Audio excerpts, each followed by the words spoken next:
Patulong po ma-verify ang GCash account ko kasi matagal na hanggang ngayon hindi pa rin nabe-verify. So tanong niya ni Lods Patricio kung na nandito sa isang tutorial natin. So para po doon mga Lodis sa mga hindi makapag-verify ng GCash account or hindi po ma-approve or hindi po ma-verify yung inyong mga GCash account, gamit po ang GCash application kung yun po ang gamit nyo para po ma-verify. So pinalo nyo naman po doon, sinubmit nyo kung ano yung mga requirements nandun, binigay nyo po yung mga information nyo. Pero hindi pa rin po ma-verify yung inyong mga GCash account. So ganito po mga Lodis, tuturo ko po sa inyo kung paano nyo po mabe-verify yan kung hindi po ma-verify yung inyong mga account dun sa GCash application. Okay?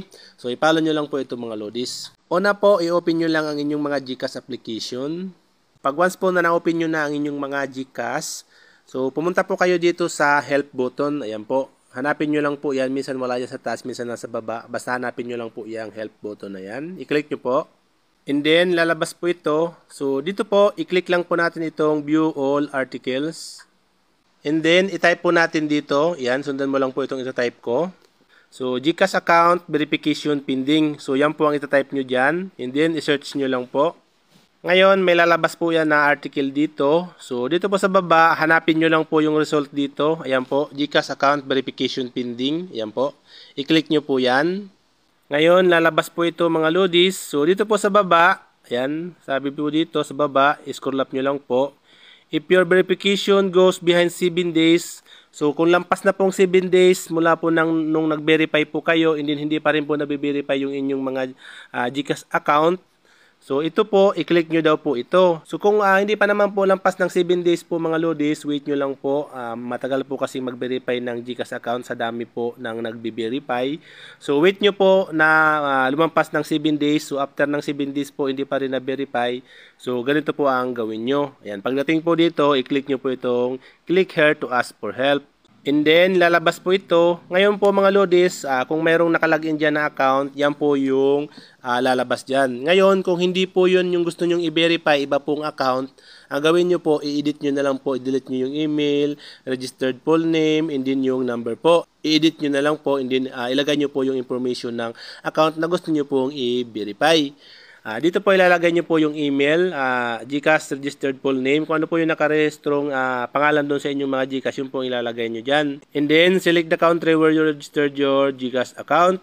So, halimbawa po, nag-register po kayo ng GCash account nyo sa Japan, dapat po, ilagay nyo po yan dito. I-click nyo lang po yan. And then, hanapin nyo po dito, ayan, bawa Japan. Ayan. And then, dito, mobile number, ilagay mo po yung number dito. Okay? So, ako, Pilipinas po ako mga Lodis.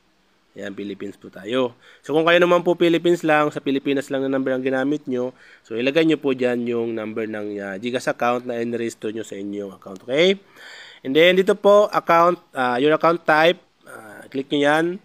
May apat na ori po yan mga Lodis, regular account, go overseas account, GCash junior account, merchant, or partner account. So kung yung mga regular mga Lodis, yan lang yung mga ginagamit natin pang sarili lang natin, yung mga ganun. Kung go overseas account, yan yung mga ginawa natin na sa ibang bansa po gamit yung number.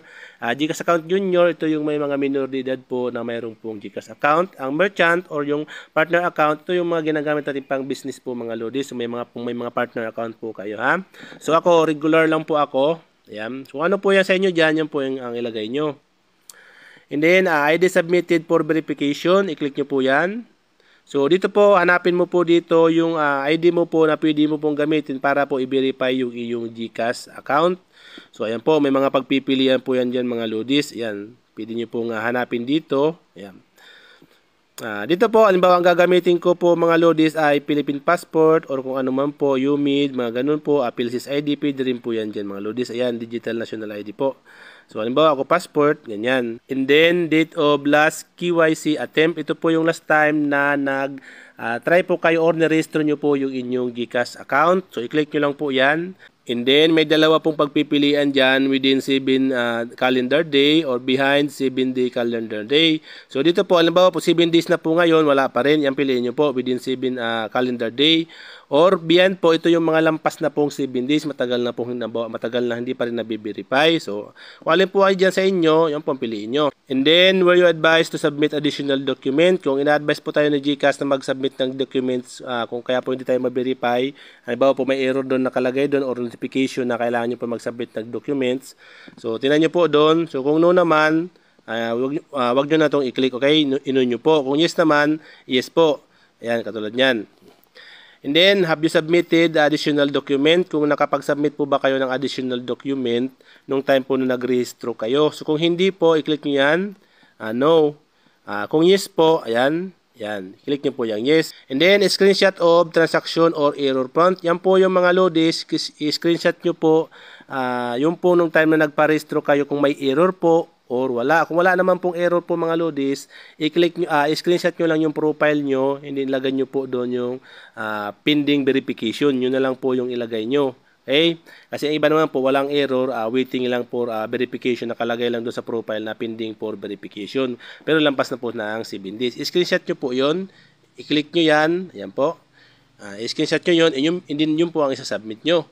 So dito po, please share what happened or add another information about your concern. So mag-share po kayo kung ano po nangyari. Halimbawa po, nakapag-verify na po kayo ng account, na-submit nyo na po lahat ng mga document, naibigay nyo na yung lahat ng information, and then lampas na po ng 7 days, wala pa rin, hindi pa rin nabi-verify. So yan po ilagay nyo yung concern dyan. And then kung meron naman pong another information or error, halimbawa po hindi ma-verify kasi malabo yung camera or kung mga ganun, hindi maayos yung pagkakuha ng selfie. So ilagay nyo po yan dyan mga lodis. Okay, kung ano po yung concern na gusto nyo ipabot. So dito po, upload a photo of attachment that can help us assist you with your concern. So dyan po, add file po. Yung mga in-screenshot nyo po mga lodis, i-submit nyo po yan dyan. So pag click nyo po yan, mapupunta po dyan sa folder ng inyong mga device.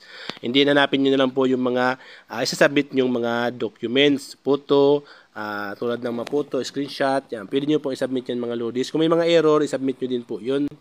So ngayon, pag once po na ilagay nyo na lahat ng information dito, dapat po mga lodis, make sure na tama po. Dapat po related dun sa GCash account nyo na gusto nyo pong i-verify. Dapat po parehas po yan dyan, authentic po. Okay? Then pag okay na po mga lodis, i-click nyo na po itong submit. Ngayon, magbibigay po yan mga lodis ng ticket number. Kung hindi pa rin po ma-verify, halimbawa po after 7 days pa rin hindi pa rin po ma-verify, yung ticket number na binigay sa inyo, pwede nyo pong gamitin yun mga lodis para i-update ito. GCash dito pa rin po sa GCash Help Center kung ano na po yung status. Ngayon, kukontakin po ng customer service yan, assist po kayo doon mga lodis. Okay? So magbibigay po yan ng ticket number para po doon yung ticket number na yun po ay yung po yung reference number nyo, parang magiging information nyo yun para mas mapadaling mahanap yung inyong mga concern or yung inyong mga information. Okay? So i-click nyo yung submit na yan, and then wait nyo lang po, mag-email naman po yan sa inyong email mga lodis na pinrovide nyo dito sa taas. So ganun lang po ang gawin nyo mga lodis.